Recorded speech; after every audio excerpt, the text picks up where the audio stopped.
You are listening to the Decipher podcast, hosted by the Super Bash Brothers. All right, we back. Decipher podcast. Yeah. Super Bash Brothers. Gotta slap you on the table. It's a great mic, by the way. Yeah, so we've been rocking some new equipment. Let us know what you think. If it sounds good. Sounds good to my ears. Yeah, we can definitely hear ourselves now, at least. Yeah, for sure. Today's episode, I think we're gonna get into crews. Like, when is a good time to make a crew? When's a good time to just stay with a crew? How many crews should you be in? Stuff like that. So, or should you even make a crew? Right? Should you even make a crew? Yeah. So we're gonna kind of dive into that. Pretty much trying to deep dive. Do short and sweet for y'all today. So, but yeah, more like a half dive, not a deep dive, half pipe, half dive. So just a quick synopsis of, like a little structure. Maybe we can go deeper in the future podcasts and more into detail and like how to really create a crew or what it takes to sustain a crew, maybe, or a company, or things like that. Yeah, no, that's real. We should maybe do something like that. Yeah. I guess we can definitely speak about making a crew, like stepping out, paying dues with a crew, and then of course moving out to make your own. I don't think there's a minimum amount of time. No, I agree. I wouldn't say like, hey, no, you have to be rocking with a crew for at least 5 years. Nah. But I think there's definitely, you need to gain some experience first before starting a crew. At least like have a really good solid experience of how to be a leader, at least, because I think one of the things you want to consider, first of all, if that's what you want to do. Let's start from the very beginning. Right. Is this even what you want to do? Because it can seem kind of glamorous when you look at your idols and like, wow, I want to do that, and we get inspired by it, and so we're like, I want to start my own shit. But if it's, something you want to do, because I see a lot of teams start and then, they don't really last very long because maybe directors can't handle the pressure, or it's too much of a stress for them, and, and there's a lot of challenges that come with starting a crew. Exactly. It's more that it's more than just being a dope choreographer. Yeah. You got to be a people person. You got to network. So you have to work with your people and then work with people in the scene. Yeah.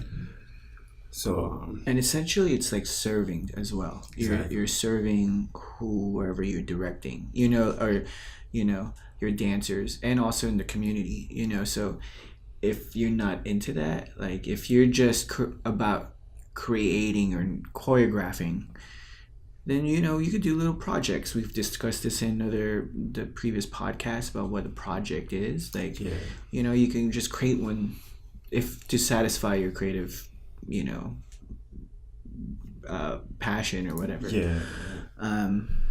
Do that or do a video. But, I think it's really important if you start one, you have to be in it.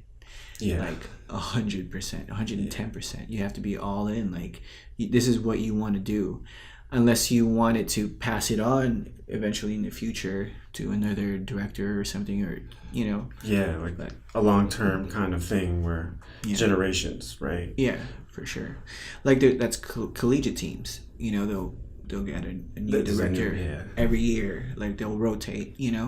They'll train the director that's going to take over the next year, in the year that they're kind of following or shadowing. But for me, in my experience, like the directors that I look up to, that this is their passion.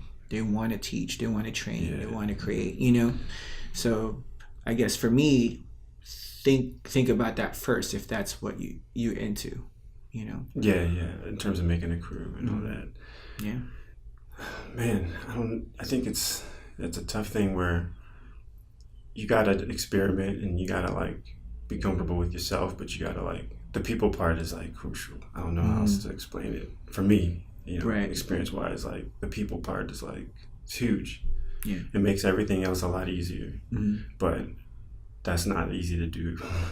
Are you referring to the people part as like how the relationships with people? Yeah, and how you interact with them. Yeah, like dealing with people in different ways. Like you're dealing with your dancers in this sense that, okay, I have to get them better, so I have to feed them some bad medicine, but I have to make sure they get this bad information, so I have to critique them. I still got to be their friend because I want to be their friend. Like, but there's just egos and you're trying to like water the seed, but just trying to prune the tree. So I think, at least for me, it was hard. For sure. It's hard because I don't want to offend people and make them feel bad. But I'm like, yo, if you do this, you're gonna be so sick. Yeah. So I guess that was the challenge, or I see that's a challenge that you can't really see on the outside until you kind of start dealing with it. You make a crew, and now you're like, yo, I gotta keep X person happy, and this person's like not feeling it at all, and this person loves it. Like, and that could take a toll on you too. As a director, emotionally, like that's tough. It can affect your choreography. Yeah, you can feel uninspired because like I said, it's like all the pressure of like dealing with. And if you start a crew and you're or a company and it's like 30-40 people deep, that's 30-40 people, individuals that you have to learn their behaviors and maintain a relationship with and all that stuff. So it gets kind of hard, That's taxing. That's the stuff that we don't see. Like we see what's said on stage. Yeah. Maybe a tech. A tech, or what people see. Like you don't see the inner working sometimes of being a director, and it's constant. You're always thinking about, at least for me, I'm always thinking about everything, like decisions I'm making, whether it's the right one, the fair one, or my decision, like what I think is right. It's like so much into being a director and just starting a crew. Like with that notion, I wanted to ask, I don't even know if this has happened, but what do you think of people that start a crew but they don't dance in it, they just choreograph? Like, that's very interesting. You know what I mean? Like, yo, all right, we're gonna do this, but I got people that are gonna just do what I've seen it happen before back in the day. Okay.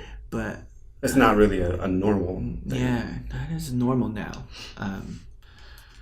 Interesting. Yeah. I mean, I guess because some people only, I guess, really passionate about dance or like a big fan of it maybe, or just like, yo, I like to choreograph and I want to have a team that does my stuff, but I'll let them do some of their pieces, but I just don't want to dance with, I don't want to be on, you know what I mean, like that, I guess is more what I'm saying, like not perform, like but they choreograph and they want to be like the main choreographer of that because it's them, it's their project. It's just their But I always wondered if like someone's really done that, or if you'd have to take on just if people that have done that, because I'm saying maybe people haven't, I don't even know, but maybe like I think like Tessie was like that, right? I want to say it's pretty close. Yeah, because she had Unity and with Jafar, and but you got to see her on stage with a little bit Culture Shock. Oh, right? Yeah. I think it was Culture Shock, right? Maybe, I'm not sure. But with Unity, with UFX, I think she was in UFX. Yeah. Okay. But with her, like she likes to just put it on people and then and just have this creative, there's so many different types. Like I think kind of what I'm getting from what you're saying is there's different types of directors. There's the artistic type, I think, that wants to create and just put choreography on people and like see their their art on stage on stage. Like for me, an example here in the Bay would be Alan. Like Alan's that kind of type. But back in the day when he started it, he was dancing with him, and that was part of the whole. It makes you want to come to that crew. Right. When then like Tessie's like her stuff's amazing, but you never see her do it. And then for me, my type would be I like to teach, so I'm like the teacher type. Like I like to see like progression and all that stuff. And then I don't know, can you think of a different other type of director that you? No, I think that's pretty much the lanes to me, you have like the Tessie who's like the behind the scenes director, but still heavily involved. And then you got the Allens, like he started out doing it with them. Kind of now he's just, everyone knows he's just gonna put it on you, and then you do it, and then you got you, like you kind of still dance with him, still, I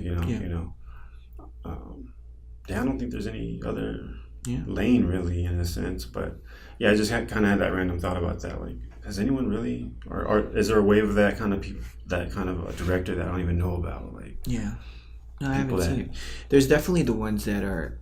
Oh, there's another type. I think I just thought of, because you just kind of led me to it. Like, the ones that just very organized and just have good leadership quality, and they're good at the getting everybody together, scheduling and sending emails. A very just operational side that can direct, but it's able to dance. And so they'll find maybe like an artistic director or someone that's more creative, and then they go hand in hand together.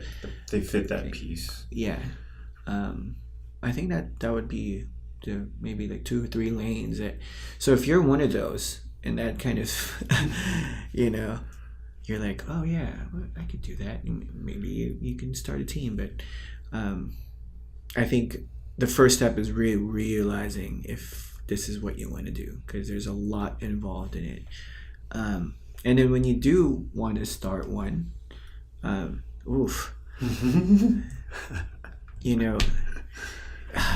do we get into that? Like, there's you need a space. You need space. You need a name. Like, let's break it down. Yeah, I think for me, name first. Maybe I'm always with a name. I always start a brand with a name first. I can't think of anything else.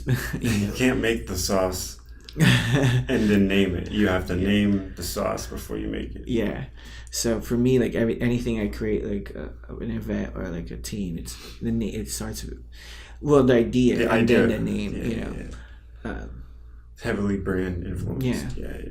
I mean, so name, and then space. You need a space. Yeah. Because the name helps set the vibe. And this is all assuming that you have a kind of a following, or like people that you could, that are down to do whatever. Because you can be, Joe Smith with John Doe, and like at home, like, I want to start a dance crew, and you don't know anyone that dances. That's gonna be a little difficult. Yeah, but you need a squad. This is all assuming that you dance and you have a group of friends. You have a network. You have and a network. All that stuff. Yeah. And then space, then, I think figuring out what's a good day for you, the director, to be at. So kind of like scheduling. Yeah, scheduling what day can you rehearse. Sometimes people would approach it like, when are you available? Or the dancers available? Yeah. I think I would be kind of selfish and think, when are you free? Yeah. Because you have to be there every day. And you are doing the most lifting. Yes. So you'll see people in and out, but if you can't commit to a day yourself, then you're going to be an absent kind of director. So like, pick a day, like when you can commit to that day. Yeah. And then what else? Like, start letting people know, I guess, right? Then I guess then it's like, depending upon how you roll it out, if it's exclusive, you don't tell too many people. Sure. Or you go the other route, big open audition, promote. But I think from there, then now it's just finding your style or your groove, or seeing what you got, what kind of people you picked up, what are their power, what like their strengths are. This person's good at choreographing this person's really good at staging. Yeah. I think that's an important point to, once you've gotten started, like your personal brand. Like a lot of teams that like happen or gets created, it's like, what are you? Who are you in the community? How are you going to be unique? How are you going to stand out from everybody else? Or else you're just going to be the same dance team with a different name. So I think, your own brand as a team is really, really important. Definitely. It's part of your identity. Yeah. You know what I mean? Like, they have to feel something or visually think of something from the past. When they hear that name, they have to, boom, think of something that, okay, I think of dark, or I think of colorful, or I think of hip hop, or I think of old school blues, whatever. Like, you gotta have something that like encompasses what you're doing for sure. And I think you can achieve that through your music, through music selection as collectively as a team, what you guys like, and your look, your look when you go on stage, like what is your look? Are you the visual look. The visual look. You can establish that there as well. Like, really someone that's obviously really iconic is the Jabberwockies. You can't mistake the mask. You know what I mean? The mask, it's Jabberwockies. Or you got AOV with the face paint. With the face paint, or like the villainish type outfits. It's a vibe. It's a vibe. It's part of the vibe. And as you've seen with them, it's all part of the name. Yeah. The whole thing is part of it. It's like. Yeah. So basically, you don't want to be a clone. You want to be an individual.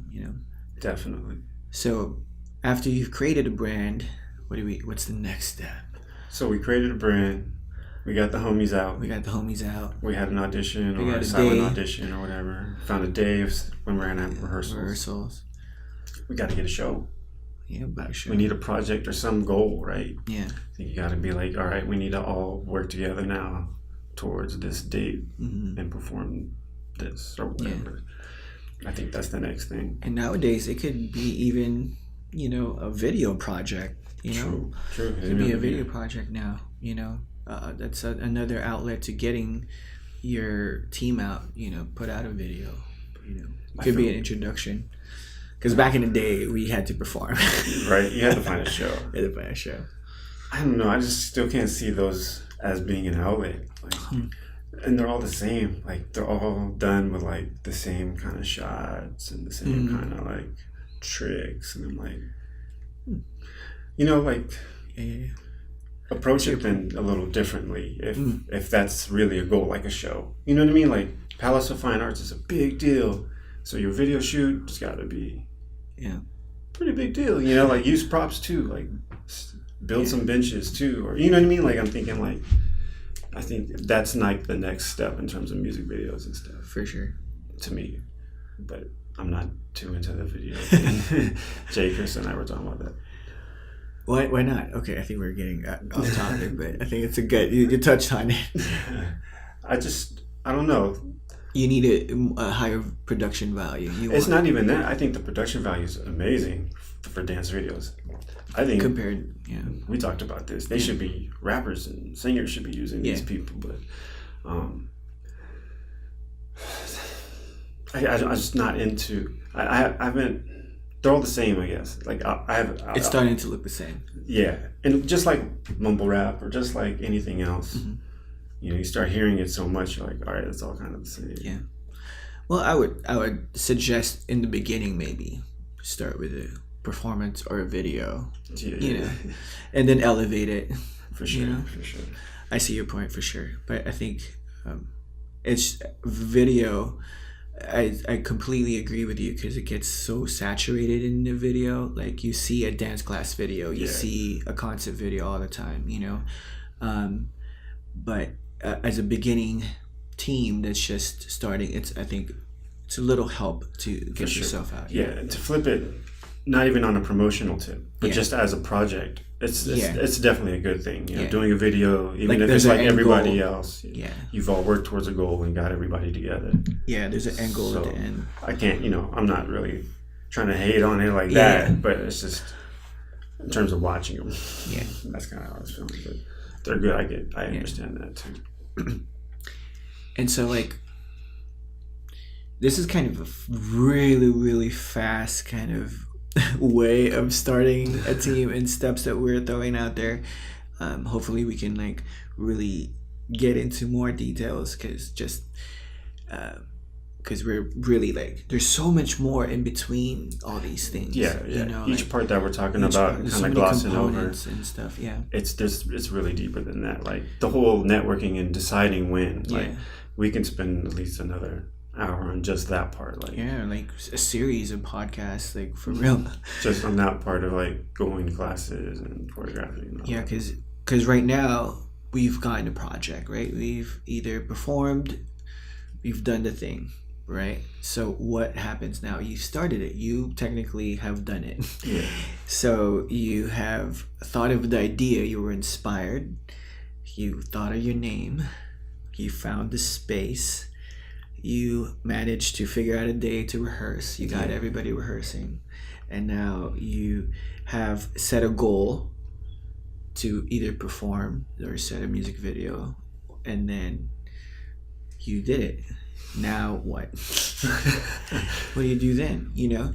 So well, now it's like you got to keep them happy. You gotta keep them growing. Mm-hmm. Right? Yeah. It's the plan. I think that there to me is a next level, and you know, that's when you know either you want to keep going with it or what you want to do next. And honestly, if this is you're into, you would have already have thought of it before even hopefully performance before. Or the video. You know, you already have that thought out. Like, okay, we're gonna train for. We did it. We're gonna train for the next 3 months until we possibly book a show, or a year, or 3 years. So who knows? Like, if whatever type of director you are, because there's some teams that started, and then they were in training for a long time, and then when they came out, it's like, whoa, where'd you guys come from? You know what I mean? Yeah. Like, whoa, that's dope. Like, where, what? But you know, and then there's teams that just their method is start and get on stage, and that's the best way to learn and experience. And I'm kind of in between, like balance of both. Yeah, I want to make sure that the dancers are ready to get on stage. It's not, I want it to be a fun experience as opposed to like an overwhelming, like I can't do it. Yeah, there's no way, and you're not having fun. You know, you're not enjoying it. Yeah, so, just stressing and trying to learn. And it's tough. Yeah, man. Hope it didn't. This podcast didn't sway anyone from not starting one, and we also want to hope someone's inspired by it, like want to start a team, but or was on the fence and now knows that they want to do it or not do it. Or... Yeah, I mean, we'll definitely get into this more, or hit us up. Like yeah. Let us know. Yeah, we definitely have experience in it. We've been part of several teams and started several teams. And, they all function differently. There's no recipe for like all of them. There's structures that you can like find, and like, you know, that there's commonality in between all the teams that I personally have started, but they're all different and they're still changing. Yeah. Like, I'm still trying to learn new ways to direct and new ways to keep things interesting, and you know, like I feel like I haven't even reached that yet. Like I haven't like you're still air quotes mastered directing. You're still on the incline. You're still learning. Still going up. Going up. But to me, I enjoy that. Like I enjoy like being around it and seeing it. I don't know. It's weird. I've always loved being a leader, and you know, I always try to learn how to become a good leader. I'm not always right, and I have my like faults, and you know, I have my own like personal journey as a human being. Yeah, that's a good way to put it. You know, like to like, you know, I'll go through all this stuff and I'll make mistakes and all that stuff, but that's all for me. That's all part of my own personal my own journey, and hopefully I can apply it.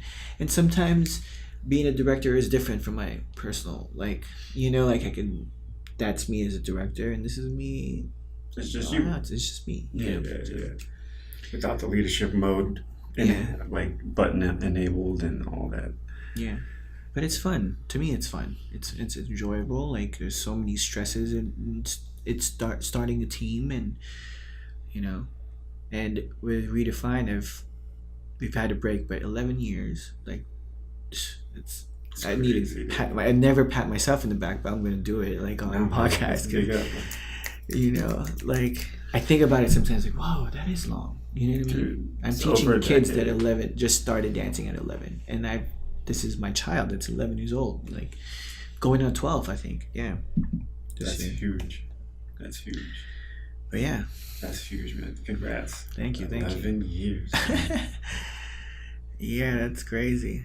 All right. Well, hopefully you guys got something out of this. Yeah, for sure. And then we'll be back with another episode. Let us know what you think. Leave a comment, share this, whatever. Let us know what you think. If you got topic ideas, let us know about those too. We'll hear them out. See what you guys want us to talk about. For sure. Feedback is always welcome. Yeah, dancer life. Yeah. Feedback. All right. So until next time, Decipher Podcast. We out. Peace.